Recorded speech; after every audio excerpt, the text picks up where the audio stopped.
Welcome to Speaking of Horses. Today we're going to take you on a journey out to the Pacific Northwest. We're going to see the Northwest Horse Fair in Albany, Oregon. These are some highlights from the 2017 event.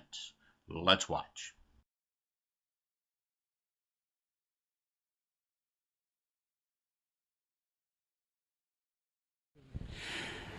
Hey, Wayne Williams, Speaking of Horses. We're here in the beautiful Northwest. We are in Albany, Oregon, and Roddy LeRae is my guest. Now, you teach clinics, or you were teaching a clinic earlier on safety around horses, right? Equine safety, different types of problems you can get into, and the dangers of handling equines, whether it's mules or horses, it doesn't matter.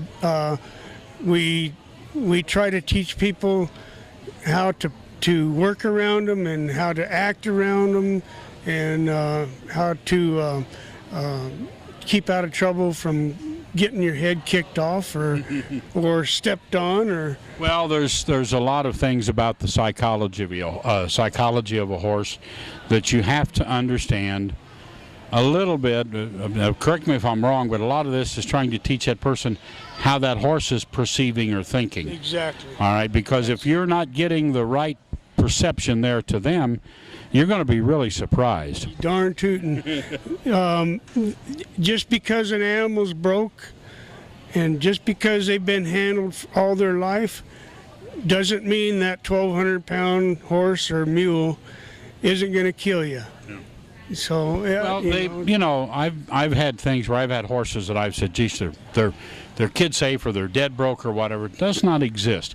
They can be really, really broke, but the right thing at the wrong time can set them off. Exactly, and we're kind of vulnerable to them because we can be good horsemen until the cows come home, but there's times, just like you said, Wayne, that if you're in the wrong place at the right time, you're going to get hurt. And I'm a living, walking legend of that happening too.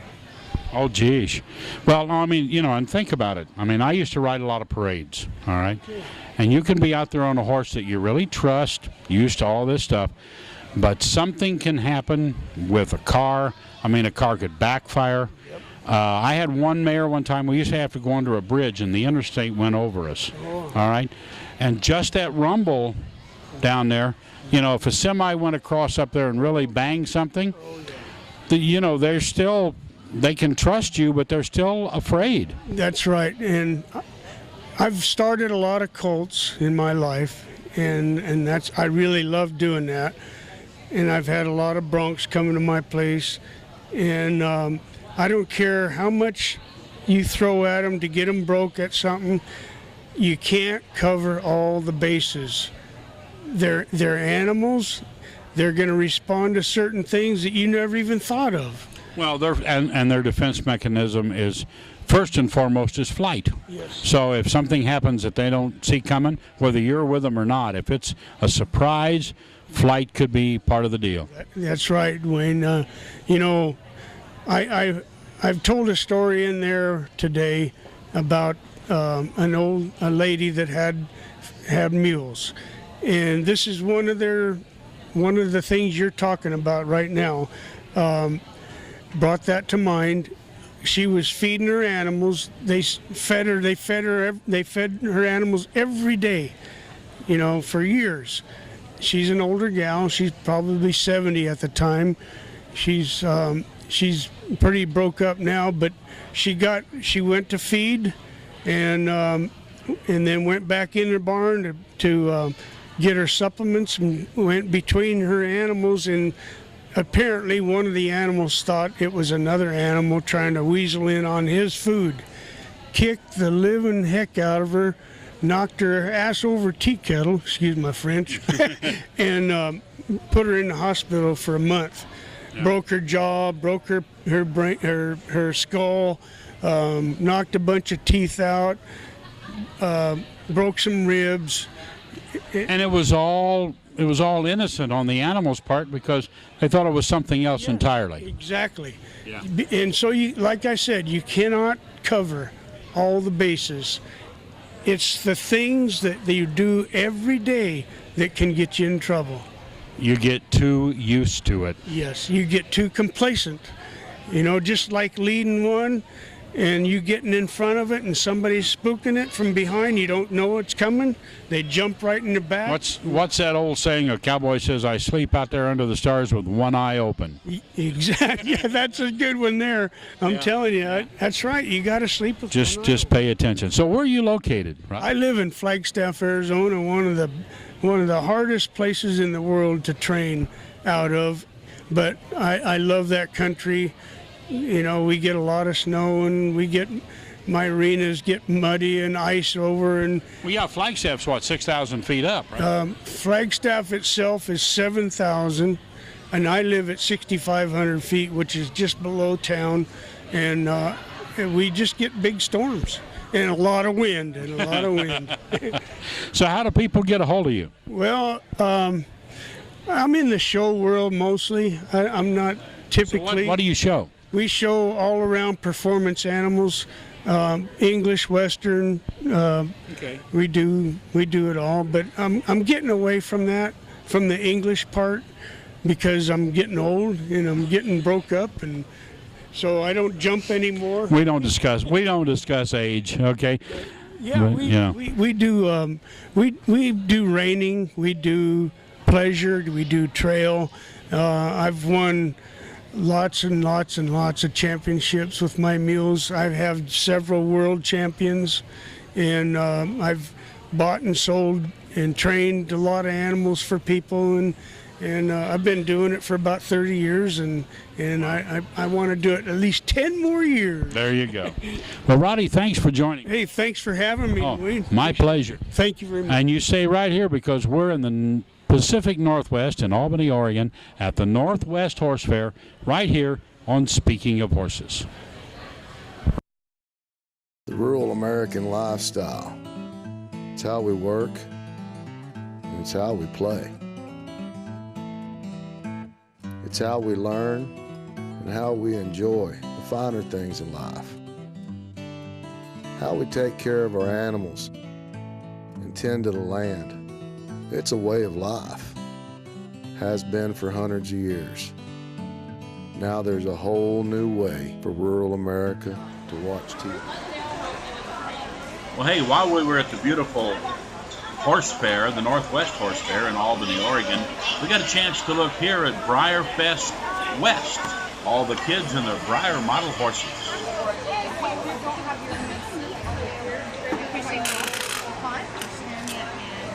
Got it? Okay. Okay. No, that's great. And the Burns, what's this? Burns Beef Carries are just FYI, yeah. So, I think Hey, Reed Williams, speaking of horses, we're here in Albany, Oregon, beautiful Albany. And we're at the Northwest Horse Fair and Expo. Scott DiPaolo is my guest, and we want to talk because Scott does some really neat things. You do the horse camp with kids, also Boy Scouts. Just give us a quick once-over as far as exactly how this all plays together. Yeah, you betcha. I work full-time for the Boy Scouts, manage a horse ranch just outside of Scotts Mills, Oregon. I work for Cascade Pacific Council, which is the Portland area council, and since before World War II, we've had horses in our program. And it's kind of a rarity nowadays for horses to be in a scouting program. It's something that is slowly falling away, but we still have a herd of between 70 and 80 horses that we use to teach introduction to horsemanship, to do trail rides, to do pack trips. We do a big 9-day pack trip, which is just a life-changing, once-in-a-lifetime kind of opportunity. And we were a year-round program. So I had kids out. I think I had 35 kids out for a half-day ride yesterday. So. Well, you bring a lot of kids in there and help them, and then with the Boy Scouts too. But now, you and I were chatting the other day. There's nothing that seems to work better than horses and kids as far as all kinds of wonderful life lessons. You know, I'll tell you what, I'm I teach this every chance I get, is that there's nothing that can change a kid like a horse. And every time I can get a kid on a horse, every time I can get me on a horse, every time I can get you on a horse, or really anybody, things start happening. And it's not just one or two things. About 8 things happen every time I get an opportunity to put somebody on a horse. And leadership skills are gained, communication skills, self-confidence, physical fitness, critical thinking skills, decision-making ability, goal setting, and we all know many of the reasons why many of us run horse programs is just because it's plain fun, and it gets kids out and active. And with the barn chores and the things that we do just around to keep a horse up and taken care of, they learn a wonderful work ethic. And we all know this. Every one of us knows this that works with horses. But I personally don't think we're utilizing it enough in this day and age where kids are struggling to get these things. Kid can't get what we give them at soccer. Kid can't do this in our school systems. Kids can't learn this stuff in most of the activities that they do. But you put a kid on a horse, and automatically, without them even thinking about it, those things start happening on an automatic basis. Well, that horse is depending on them, and there are things that they need to do for that horse. I'm going to interject something. A few years ago, I was in Albuquerque, New Mexico, and I had some time before my flight, so I went downtown to Old Town Albuquerque. I don't know if you've ever been there or not, but you know, that's where there's a town square, and it's the old town square, and they still lay out the Indian jewelry. They put it out on blankets on the corners, and you just walk along and shop and buy. And I went in this one gift shop. I thought, okay, I'm getting ready to go get on a plane. I got to buy something to take home for a souvenir. So I'm getting a few things for grandkids and this and that. And I get up to the counter, and the guy says, writes it all down. He says, here's your bill. Just mail me the money. And I'm looking at him like, well, wait a minute. In this day and age, you don't want a credit card or anything like that. He said, I don't take credit cards. He said, I don't even have a cash register. He said, I just pile my receipts up. My address is on the top. Here's what you owe me. Send it to me. Mail me the money. Mail me the money. And I said, now, I don't want to mess up a good thing here, but I said, how does this really work? He said, well, I lose a little here and there because people just say, hey, I got that for nothing, right? But he said, very little. He said, a lot less than I would give up to giving the credit card fee for everybody running a credit card. And he said, the main thing that happens is the minute you put that trust in a stranger, say, I trust you, send me the money. Yes. He said, the minute you tell them you really trust them, you get that trust back. Yeah. See, and what we tell people today with every little safeguard with credit cards, now, we keep telling these kids at every turn we don't trust them. Well, we got to check this, we got to have this, we got to, we don't trust you, we don't trust. And you know what? When you keep telling somebody you don't trust them, pretty soon you can't trust them. That's exactly right. And, when you talk like that, I'll tell you, every kid needs horses. Every kid out there. Then I personally think more now than 30 years ago or 40 years ago when so many of us adults were young and into horses. It was a whole different thing then. We didn't have the opportunity. We had plenty of opportunities back then. Kids have no opportunities anymore. And giving them the responsibility to step up gives them a place to step to. And if you don't have a place to step to, which so many of our really even some of our young adults nowadays don't have a place to step to, you'll stay wherever you're at, and that quite often is a lower level. Yep. And you got a whole world that just tells you we don't trust you, and you need to get to that other level. I commend you on what you're doing. Well, thank you. It's been a great gig for me, a great life, 30 years with the same Boy Scout Council, Cascade Pacific Council, and running their horse programs. So if somebody wants to find you, Scott, how do they do that? Well, you can look at us on our scouting website, which is cpcbsa.org. That would get you to Butte Creek Scout Ranch, and you could look at our program there. Scott DiPaolo Horsemanship has a website, and I've got a Scott DiPaolo Facebook page that they can come visit me on. So we got all the social media covered. It's all there, right? Well, I think there's Twitter and a couple of those other ones. I'm working on that. I'm progressing. So Scott, thank you very much. Thank you for what you do, and thanks for joining us here on Speaking of Horses. Wayne, thank you. It's been good visiting with you. Well, right now, let's take a walk around the barns and see some of the unique and wonderful breeds that attended the Northwest Horse Fair.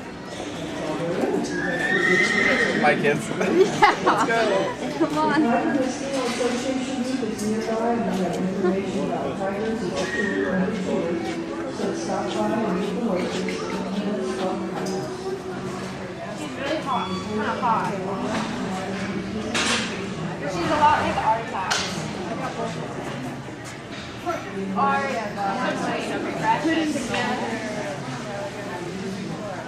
Hey, speaking of horses, Northwest Horse Fair right here in Albany, Oregon, and Erica Fitzgerald is my guest. Now, tell us a little bit about this Oregon. It's the teens, but it's a Mustang adoption.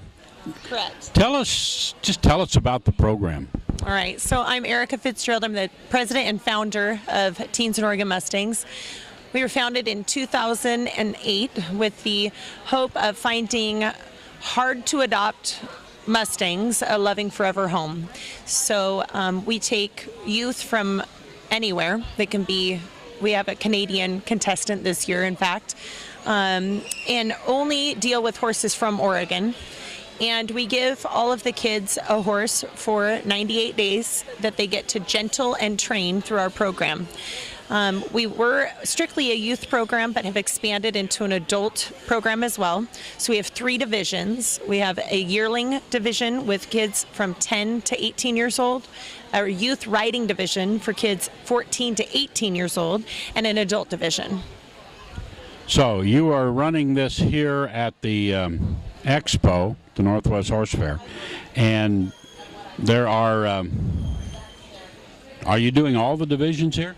We're doing all of the divisions. We have 39 horses here at the Expo that will be adopted at a live public auction on Sunday after a 4-day long competition and event, duking it out for overall prizes such as saddles and buckles and different awards that we will be awarding on Sunday right before the auction.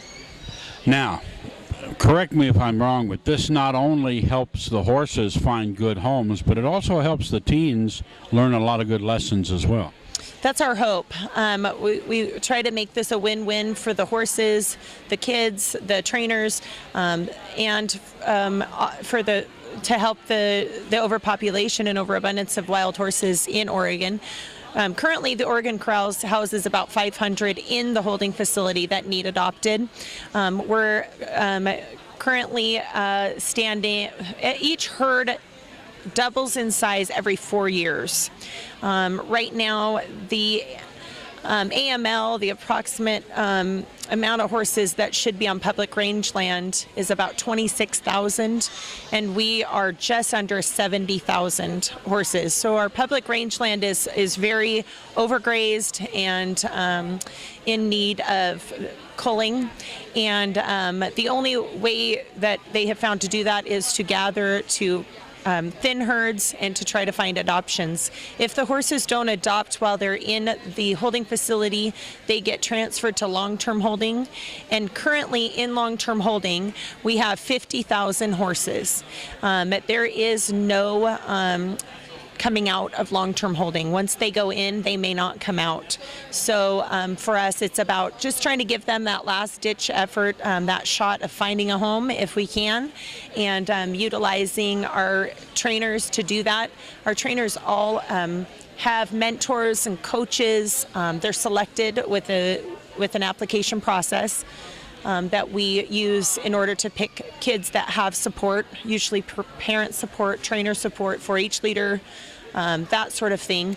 And then myself and my husband, Josh Fitzgerald, mentor a lot of the kids through this challenge and help them get their horses what we would consider adoptable for the general public. Well, it's a great program because, number one, you're taking kids, youth, horses, putting them all together. That's the first good thing. Right. And then you're also helping the horses get good homes. So I just see nothing but win-win-win with this thing. Well, thank you. We appreciate it. The way that people can learn more about our program is by going to our website at teensinOregonMustangs.org and thinking maybe about adopting a wild horse. If they're not in a position to adopt, there's always helping our youth with donations. We had a gal this year that donated 2 hoof trims to one of our kids, and it's super helpful to keep these kids engaged and keep them I would like to start a banned cell phone and give all these kids a wild horse coalition because I think it's healthy for the kids to stay off the couch and do great things with their horses. Oh, it is. Erica, thank you very much. You're welcome. Thanks for having us. Now, we're going to take you to a little bit of the action with some of these horses here in Albany, Oregon, so let's watch. Okay.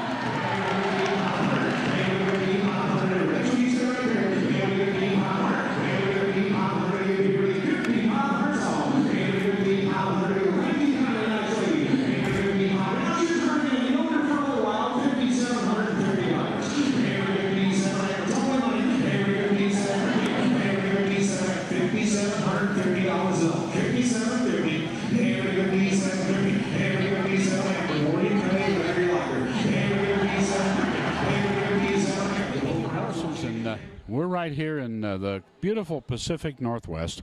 We're in Albany, Oregon, and right now I'm with Natalie Shaw. Now, I don't know all of your degrees, so I'm not going to attempt the exact title, but it's Equus Feed, and you've got some wonderful things to talk about hay and about feed in general. So give us your exact title and then your connection with all of this. Okay, my name's Natalie Shaw. I only have one degree, but I am working on my second. I'm working on a master's degree with WSU, working with Dr. Steve Franson. He's the forage agronomist out of Prosser's Research Center. Okay. So tell us now, we've got a little bit of your talk we're going to run after this that you talked about. What is it, TEF, natural and stuff? Give us a little insight into what you're doing. Great. Well, I got obsessed with teff hay about 7 years ago because there's this particular niche in the horse market that is really difficult to consult for. It's these horse owners that have really overweight horses that are also sugar and starch sensitive, and these horses are really difficult to manage, especially the ones that have foundered and have chronic laminitis. You have to get really creative with these horses, and there hasn't been tools on the market to help them get their diets under control. So I developed the Equus Teff Natural to be both low carb and low calorie, and it's grass hay based, which is wonderful. So it's mostly teff hay, and the hay was grown specifically to be low carb and low calorie. So it's an amazing feed for easy keepers that have sugar starch sensitivities. And it's also good for horses with allergies, because most horses haven't been exposed to teff hay. It could be great for that too. Well, you know, it's kind of interesting because with you talk about the sugar and the starch and the horses' diets, horses don't work anymore. They used to work. It's just like humans. The more we sit, the more we fly a desk and do everything on a tablet or a Palm Pilot, the greater the diabetes epidemic in this country is, because we're not working our bodies. And it's the same thing with the horses. You're absolutely right. Even the more modest surveys of equine horses in the United States is that 1 in 5 are overweight, over a body condition score of 7.5, which is really considered obese. So this is a literally growing problem. Yeah. Horses are being urbanized, like you mentioned. They're concentrating more in cities, being more sedentary, worked less, and fed too good. Well, see, it's like, as we age, and I can attest to this, okay, as we age, you know, when you're younger, you eat under certain eating habits, but you go out and you burn it off. As you get older, you're not quite as active. And it just sneaks up on you. You don't see it coming. You just sort of one day you realize you're not doing it, but you don't change your eating habits.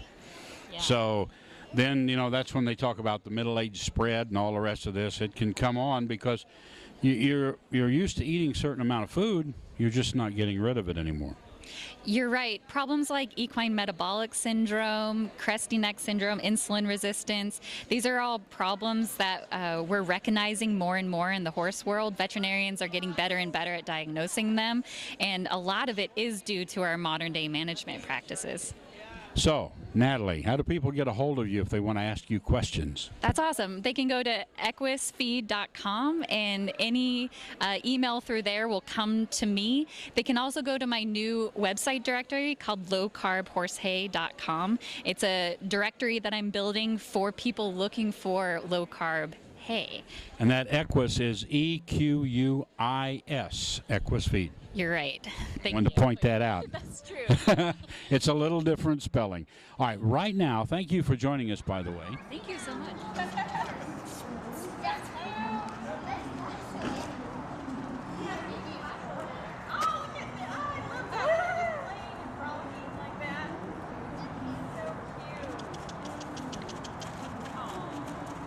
King Barns, located in New Holland, Pennsylvania. If you want a great custom-built barn, you got to contact kingbarns.com. All kinds of customized barns, top-grade materials, and wonderful custom design to meet your request. Please check out King Barns today. Source Nutrition.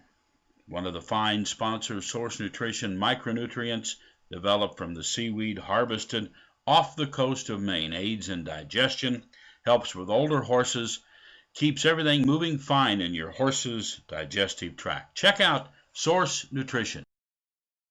The rural American lifestyle. It's how we work, and it's how we play. It's how we learn and how we enjoy the finer things in life. How we take care of our animals and tend to the land. It's a way of life. Has been for hundreds of years. Now there's a whole new way for rural America to watch TV. They are our family, and we only want the best for them. No standing water means clean, good tasting, algae-free, mosquito-free, and virus-free water. No risk of electric shock, no risk of fire from faulty wiring. Cool water in the summer, warm water in the winter. Water delivered fresh from the water supply at 50 degrees year-round. Drinking Post Water.